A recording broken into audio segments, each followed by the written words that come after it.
последнее время фильмов по комиксам немного поубавилось, но тем не менее конвейер по производству супергероев, щеголяющих во всевозможных трико, и не думает останавливаться, клепая каждый последующий фильм хуже предыдущего. Особенно ярко на этом фоне выделяются фильмы киностудии Marvel. А ну-ка, фильмы Marvel — вершина кинематографа. Я живу фильмами Marvel. Я живу ради фильмов Marvel. Я смотрю фильмы Marvel больше, чем Pornhub. Но были времена, когда фильмы по комиксам Marvel были крутыми. Причем я говорю не о Мстителях или Железном Человеке, а о временах более древних, когда от экранизации комиксов DC уже перестали ждать что-то хорошее, а от экранизации комиксов Marvel даже и не начинали. Начиная с 1978 после выхода легендарного фильма Ричарда Доннера «Супермен», о котором, кстати, есть видео на данном канале, локомотивом, движущим комиксы на большие экраны, выступали DC. Ведь «Супермен», собрав в прокате 300 миллионов при бюджете в 55, буквально перевернул мировой кинематограф с ног на голову, впервые доказав, что фильмы по мотивам комиксов могут быть очень успешными. Но проблема криптонца, супергероя с самой гениальной маскировкой из всех в виде водружения на нос очков, оказалась в том, что каждый следующий фильм с его участием собирал все меньше, и в итоге вся эта история завершилась в 88-м, когда четвертый фильм собрал в прокате меньше, чем бюджет первого. Нет, нет, нет, нет. Жанр супергероики от окончательного погребения в 89-м спас новый герой.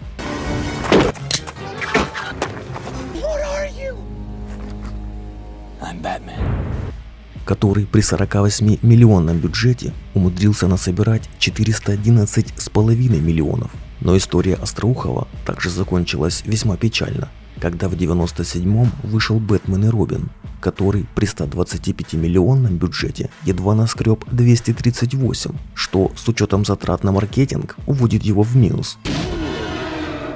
Спокойной ночи. Критики фильм просто уничтожили, называя данное творение не просто худшим фильмом о Бэтмене, но вообще одним из самых худших фильмов в истории кинематографа. Джордж Клуни, к примеру, и по сей день извиняется за Бэтмена при любом удобном случае.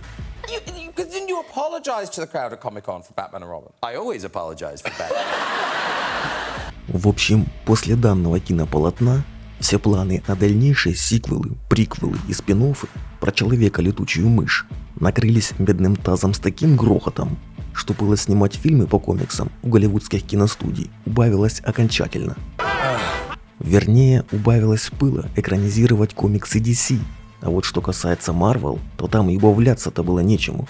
Ведь до того самого рокового 97-го фильмов Marvel для кинопроката насчитывалось ровно 2. «Рыжая Соня» 85-го, которая при 18-миллионном бюджете насобирала целых 7 миллионов. И Говард Утка 86-го, который при 37-миллионном бюджете едва наскреб 38. Все. Так вот, к чему я все это нагородил? Экспозиция! Да, спасибо. В общем, думаю, понятно, почему в те времена для всех было вполне очевидно, что от экранизации комиксов DC лучше держаться подальше, а к комиксам Marvel не стоит даже подходить. Я думаю, что это лучшее предложение на рынке. Поэтому явно что-то должно было поспособствовать тому, чтобы кому-то вообще взбрело в голову экранизировать похождения какого-нибудь марвеловского персонажа. И как вы думаете, что же это могло быть?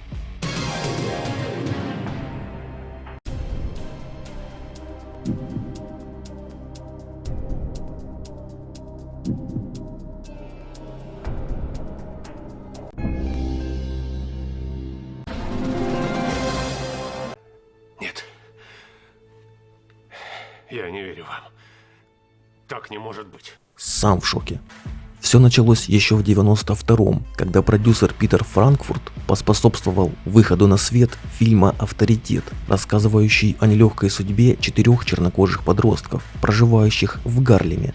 Мальцы, одного из которых играет Тупак Шакур, вместо того, чтобы посещать школу, предпочитают посещать магазины, чтобы выносить из них все, что плохо лежит. Однако вскоре их главной целью становится заработать уважение на улицах Гарлема. Слышь, здоровяк, хочешь уважения, надо заработать его. Вот именно, блин. Если хочешь авторитета, то должен быть готов упасть, встать и умереть. Но какие улицы, такое и уважение. Мальчуганы покупают револьвер, чтобы напугать им продавца и ограбить магазин. Но когда дело сделано, у одного из них внезапно сносит крышу.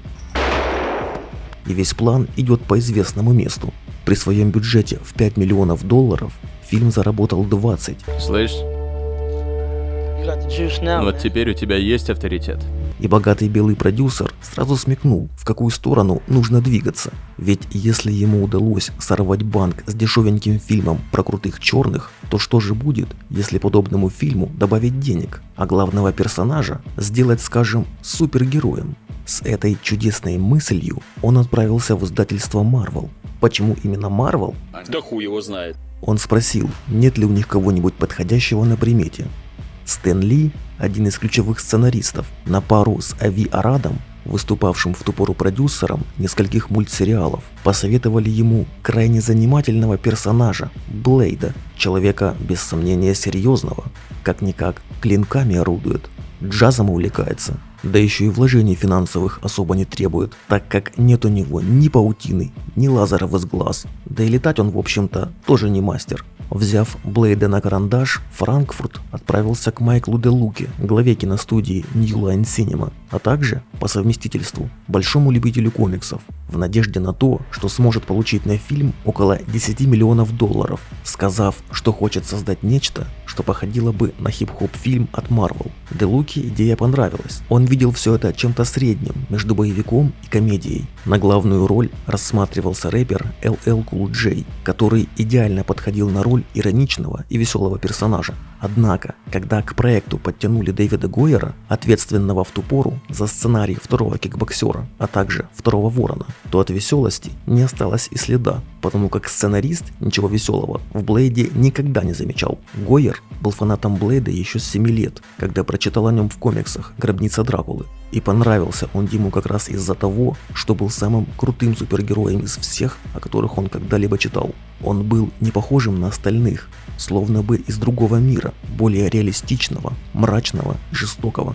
И вот, когда малец вырос, то захотел сделать Блейда еще более мрачным и жестоким. В комиксе Блейд носил прическу афро, любил надевать то красный, то ярко-зеленый плащ, сыпать острые шуточки, а также, помимо своей основной работы, весьма виртуозно овладел игрой на трубе. Ведь помимо спасения мира от нежити, его наставник Джамал Афари привел любовь к дневному бродяге к джазу. В сценарии же Гойера Блейд не то что не сыпал остротами, здесь вытащить из него пару фраз уже становилось большим достижением. Ну и разумеется, ни о каком афро и джазе не могло быть и речи. Вокруг Блейда Гойер создал мрачную атмосферу. Город, населенный вампирами, которые, оставаясь в тени, сумели завладеть половиной городских структур. Они проникли в политику, финансы.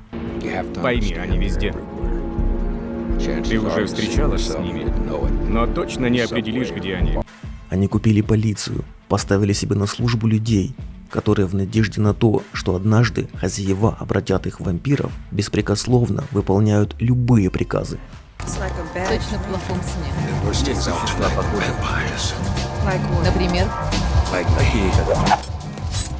Весь сценарий Дэвида Гойера больше походил на триллер, чем на экранизацию комиксов. К такому повороту событий продюсеры оказались не готовы, но изучив сценарий, они поняли, что это куда лучше того, что они изначально задумывали, а поэтому дали сценаристу зеленый свет. В интервью Entertainment Weekly Гойер сказал, что в какой-то момент один из продюсеров предложил ему сделать Блейда белым, на что он ответил: «Абсолютно, черт возьми, нет». Глава же студии Майкл Де Лука сказал, что сделает фильм за $40 миллионов, если на главную роль удастся заполучить Дензела Вашингтона, 35, если это будет Уэсли Снайпс, и 20, если Лоуренс Фишберн. Однако сам Гойер, когда писал Блейда, видел его именно в исполнении Снайпса, так как он идеально подходил под персонажа. Ведь Блейд по сценарию Гойера, помимо размахивания клинком, также владел боевыми искусствами, с которыми у Уэсли все было в полном порядке. Снайпс согласился без промедления. Ему настолько понравилась идея фильма, да и сам персонаж, что он даже выступил в качестве одного из продюсеров киноленты. Когда с исполнителем главной роли определились, вопрос о том, кто станет режиссером, все еще оставался открытым. Изначально Франкфурт хотел усадить в данное кресло Дэвида Финчера, который как раз заканчивал фильм «7» с Брэдом Питтом и Морганом Фрименом. Он встречался с режиссером, показывал ему сценарий, который Финчера, в общем-то, заинтересовал, хотя он и хотел в нем изменить несколько моментов, но в конечном итоге что-то не срослось, и от проекта он отказался, хотя впоследствии все же появлялся на съемочной площадке Блейда, помогая с некоторыми сценами. Когда Финчер отсеялся и Франкфурт вновь занялся поисками режиссера, то на глаза ему попался фильм «Машина смерти», который снял Стивен Норрингтон. Это был мрачный киберпанк, действие которого разворачивалось в недалеком будущем, в котором сумасшедший гений создал робота-убийцу и натравил его на кучку людей, оказавшихся в лабиринте корпорации. Фильм, откровенно говоря, на любителя, но Франкфурта все же сумел чем-то заинтересовать, поэтому он и предложил его кандидатуру в качестве режиссера на роль Дикона Фроста, главного антагониста Блейда. Студия изначально хотела заполучить Джета Ли, так как актер также был отлично знаком с боевыми искусствами и мог бы Блейду задать хорошенькую трепку. В Гонконге ты бы уже сдох. Но вот сам Джет Ли предпочел сняться в 4-м «Смертельном оружии», в котором, кстати, состоялся его дебют в Голливуде, а также это был первый фильм, когда он выступил в роли плохого парня. Когда Джет Ли продинамил студию, то продюсеры решили двинуться в несколько ином направлении и сделали ставку не на боевые искусства антагониста, а на его харизму и принадлежность к новому поколению. Так, в этом фильме Дикон Фрост, в отличие от его комиксного аналога, не седовласый старец, а молодой вампир, яркий представитель современного поколения. Под такого персонажа актер должен быть соответствующий, и студия обратила внимание на молодого в то время Стивена Дорфа, который до Блейда коммерческие фильмы обходил десятой дорогой. Однако Стивен Норрингтон сумел таки затащить актера в проект, пообещав ему, что он сможет сделать Фроста таким, каким сам его видит. Дорф, который прослыл большим любителем импровизаций, от такого отказаться попросту не мог. Правда, из-за подобного рода действий у них было пару стычек на площадке с Уэсли Снайпсом, который порывы Дорфа поначалу не оценил. Поговаривают, что дело даже могло дойти до рука или ногоприкладства, но, к счастью, актеры сумели таки найти общий язык и впоследствии всегда отзывались крайне положительно о совместной работе. Сам же фильм по итогу получился настолько мрачным, что оценочная комиссия после просмотра влепила ему рейтинг R, то есть лица, не достигшие 17-летнего возраста, допускались на фильм только в сопровождении одного из родителей, что по тем временам для экранизации комиксов было просто неслыханно. Да и по нашим, собственно, тоже. Возьмите практически любой фильм от Marvel, и Блейд на его фоне будет выглядеть чуть ли не фильмом ужасов. Сам Блейд, как персонаж, действительно отличается от своих коллег по супергеройскому цеху. Он не учится в школе, как Питер Паркер. Он не работает в газете, как Кларк Кент.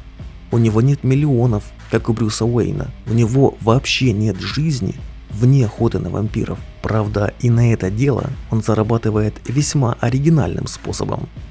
Прекрасно, ты грабишь его. Ты хочешь и меня ограбить? Как мы финансируем эту организацию? Это подделка. Также у него нет и главного принципа супергероев, а именно не убивать своих врагов. Как раз наоборот, он рубит вампиров пачками, отправляя их на тот свет.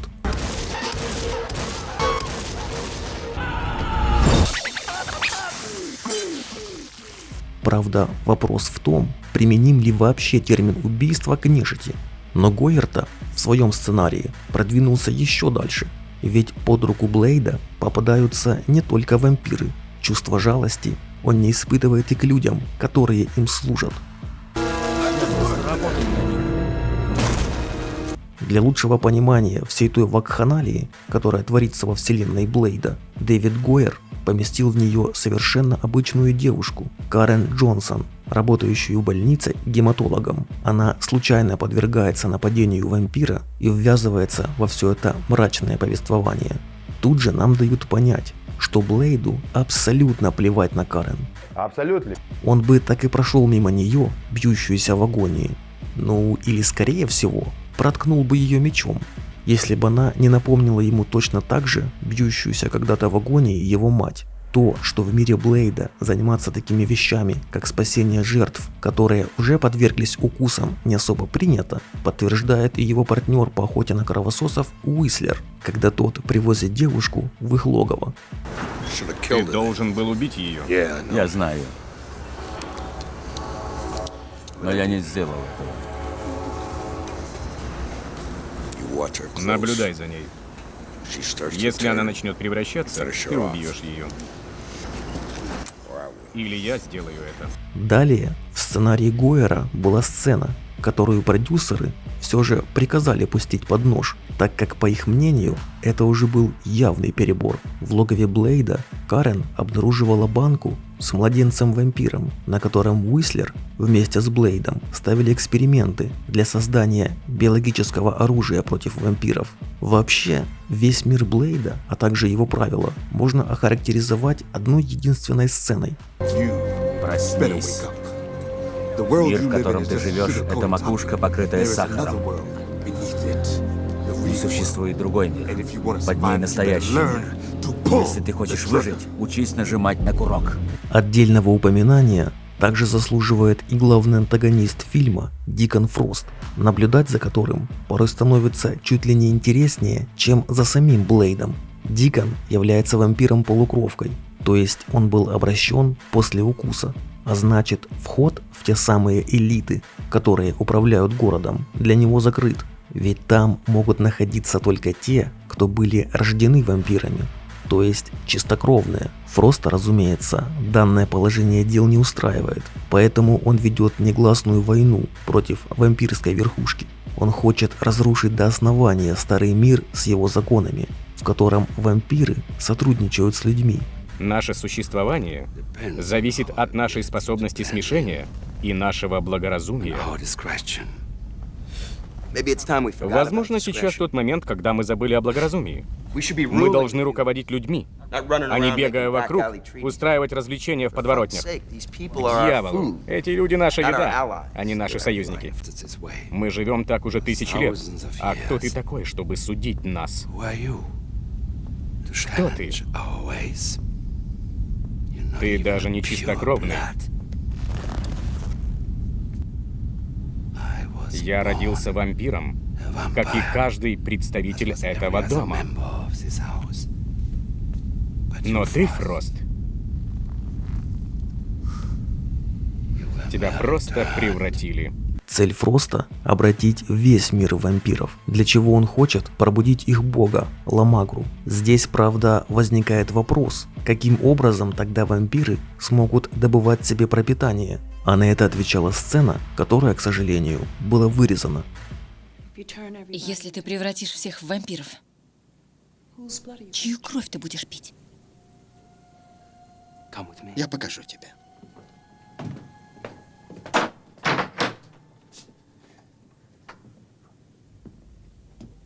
Вот, посмотри. Они живут очень долго и постоянно снабжают меня свежей кровью. Пока это только эксперимент. Но можно поставить на поток. Ты противен мне. Почему? Потому что я паразитирую на жизни других? Это эволюция. Естественный отбор. Вообще, Дикон Фрост, как персонаж, получился настолько удачным, что студия New Line Cinema всерьез хотела сделать приквел за 20-30 миллионов.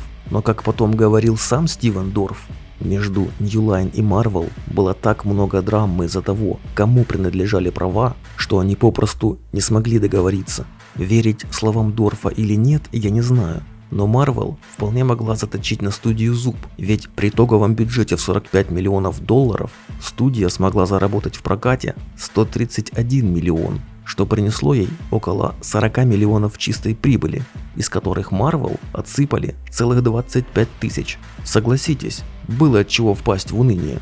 Сейчас спецэффекты фильма заметно устарели, но во времена 90-х они выглядели вполне неплохо, а порой даже крайне революционно. К примеру, Bullet Time, который после выхода первой «Матрицы» пытались засунуть в каждый второй фильм, впервые появился именно в Блейде, но также были и некоторые не совсем хорошие моменты. К примеру, концовка Блейда изначально задумывалась несколько иначе. В финале Дикон Фрост превращался в кровавый ураган, окутывающий Блейда, и если в голове режиссера это выглядело довольно круто, то на деле же все оказалось несколько иначе. Картина сего действа оказалась настолько печальной, что на предпоказах у зрителей у самих едва кровь из глаз не полилась.